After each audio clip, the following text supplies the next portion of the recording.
Hey guys, happy holidays. I am here to tell you about this Thanksgiving keto-friendly feast composed of stuffed bell peppers, macaroni and cheese, garlic and Parmesan biscuits, a pecan pie, and a pumpkin cheesecake.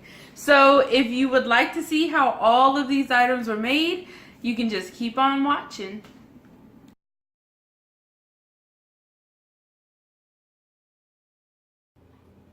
Hey guys, happy holidays. So I'm here because I'm going to introduce you. We were having a little struggle on what we can and can't eat for Thanksgiving, and we were just like, wow, I want some of that. So instead we came up with this idea that we're just going to make a Thanksgiving feast ourselves, and it's all going to be keto friendly meals. So I'm gonna head to the grocery store and I'll be right back, and we'll get started on all of these wonderful and delicious recipes for Thanksgiving. So happy holidays. Hey guys, I'm back. So it has been a long trip at the grocery store. Actually, a couple of grocery stores. But I finally got all the ingredients that I need to complete this Thanksgiving keto-friendly meal or meals.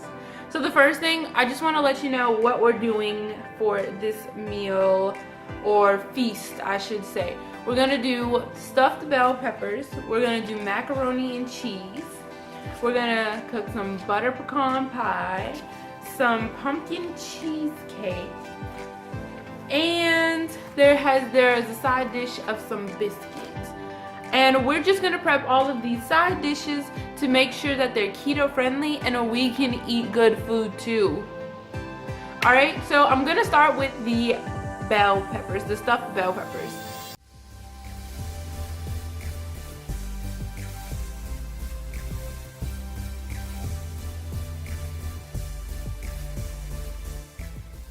So I'm just gonna take my bell peppers, and I tried to find the nicest looking ones, but you know, it's a little difficult.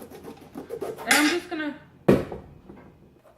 I'm just gonna cut off the top, and I'm just gonna hollow out the bell pepper.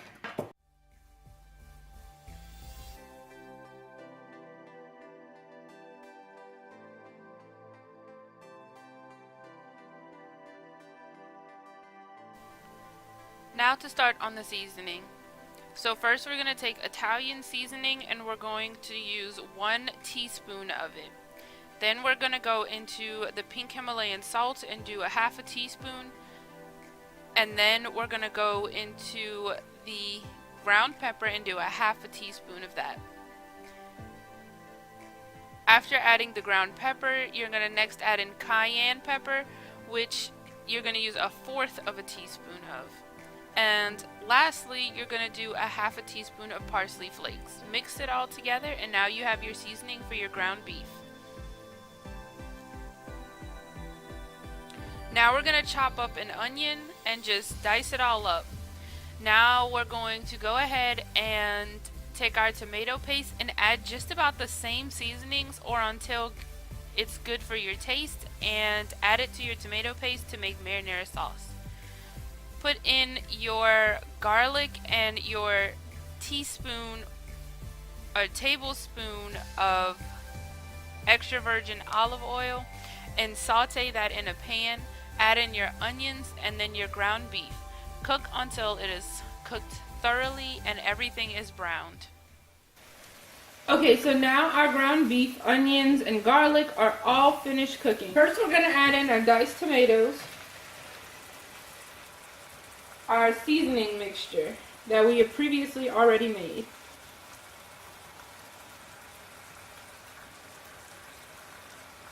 And now we're going to mix thoroughly and let it cook for another 5 minutes.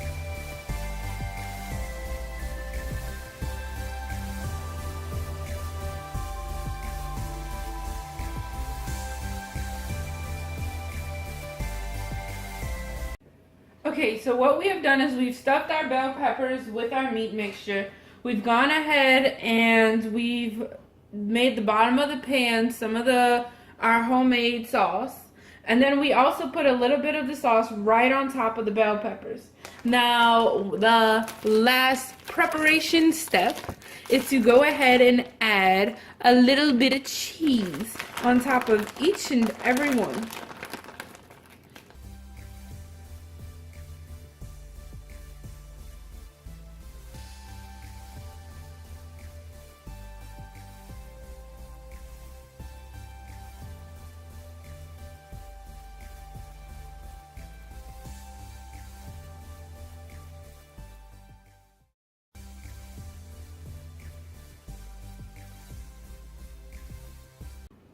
Now they're gonna go into the oven for about 20 minutes at 375 degrees Fahrenheit.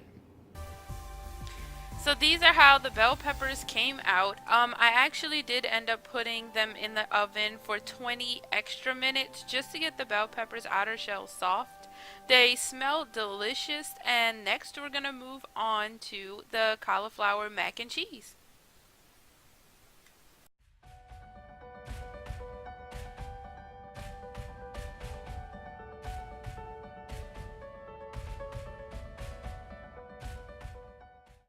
So we've completed our bell peppers, and now we're gonna start on our macaroni and cheese. The ingredients we're gonna use for this recipe is the cauliflower. We're gonna use a head of cauliflower, cream cheese, heavy whipping cream, cheddar cheese or cheddar melt, whatever you wanna use, shredded cheese basically, and a little bit of seasoning to make it all spicy.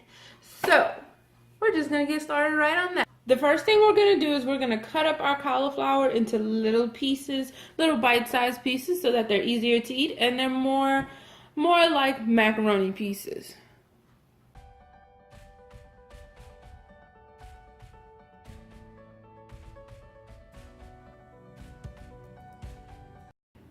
Okay, now we're going to measure out everything else that we need, which is the heavy cream, the cheddar cheese, and the cream cheese. So I've gone ahead and I've opened up this packet here, and there's already some missing from here. That's fine, we'll use it for something else. And I went ahead, and there's measurements right on the outside of these, and I cut down for 2 ounces because we're going to use 2 ounces of cream cheese. Now we're going to use 1 cup of heavy whipping cream,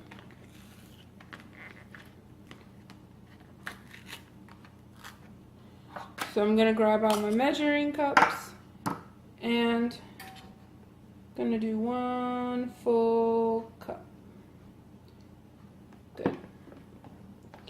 And then we're going to do 2 cups of cheddar cheese, but if you look on any packet, which packet you bought or whatever brand you bought, this one is actually approximately around 2 cups anyway, so we're going to use this whole pack of cheese here. Alright, let's get to cooking.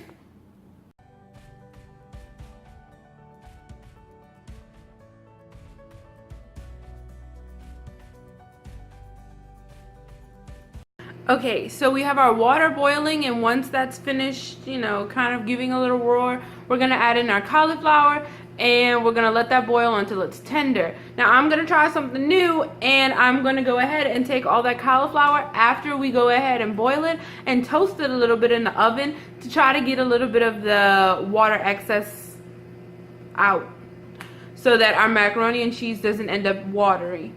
So while that's happening, we're going to go ahead. I'm heating up some bacon. Some bacon is being heated up right now. And then we're going to take it to the food processor. We're going to shred them up so that we can put it in our cheese sauce. And then we'll work on our cheese sauce next. So now I'm going to take the bacon. I'm going to put it in the food processor and chop it up until we have bacon bits. Our own homemade bacon bits.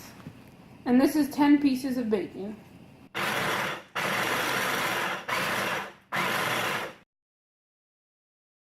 Our water is boiling, so now we're going to add in our cauliflower.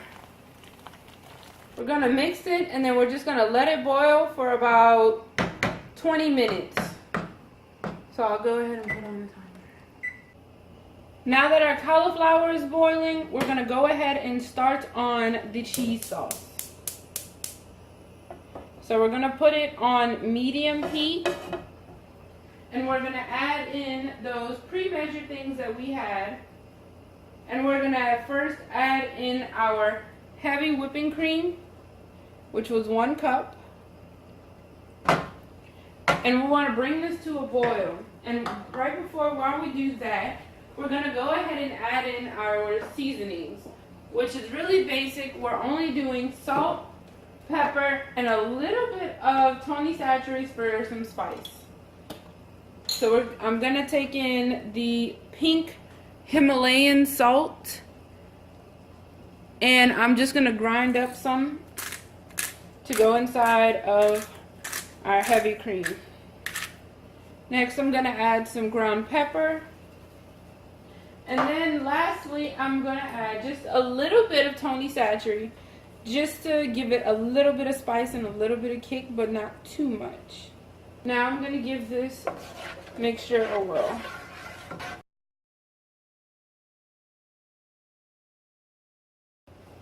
Okay, so our heavy cream is now boiling. So now we're going to add in the rest of our ingredients. We're going to start with our cream cheese. We're going to start with our shredded cheese. So I'm just going to slowly pour in some. Or I could just pour in the whole thing, because that was not so lovely. And we're going to mix in our cheese with our heavy cream. And it's going to start melting and becoming all gooey and delicious. Alright, now we're going to add in the cream cheese. And this is 2 ounces of cream cheese. And we're just going to let that sit right on in there.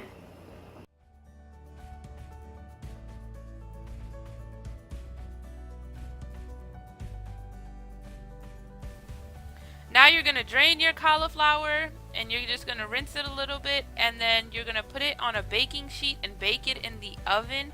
I baked it for about 20 minutes, but you should probably bake it for more to make sure that all the moisture gets out, and you should toss it around a little bit. Okay, now we're going to grease the pan. Our cauliflower is in the oven. Our cheese sauce is already completed, along with our baking bits inside of it. So we're going to grease our pan to make our baked macaroni. Okay, so we have the Kerrygold unsalted butter here. And this size pan is actually like more of a bread pan, but we're going to use it anyway because we want our macaroni to be tall and we want to be able to fit it into our fridge. So that's the reason we're going to use this pan today.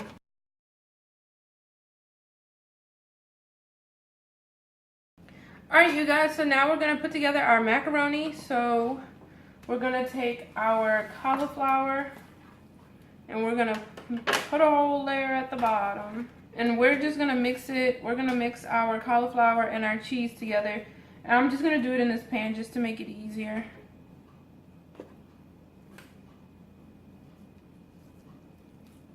Our cheese sauce has cooled quite a bit. Because we made it and the cauliflower didn't cook as fast as the cheese did. So it's going to be a little bit harder to mix it since it's cooled so much. It's like a Velveeta consistency now. There we go. And so you just mix this thoroughly. Even out the macaroni in the pan so it looks all nice and pretty. Okay? And now we're going to take some of the shredded cheese from the bell peppers, the previous meal or side dish, and we're just going to sprinkle a little bit on the top to get a nice macaroni and cheese crust. Alright, so now we're going to stick that right in the oven, and our oven is heated up to 375 degrees, and we're going to stick this in there for about 20 minutes.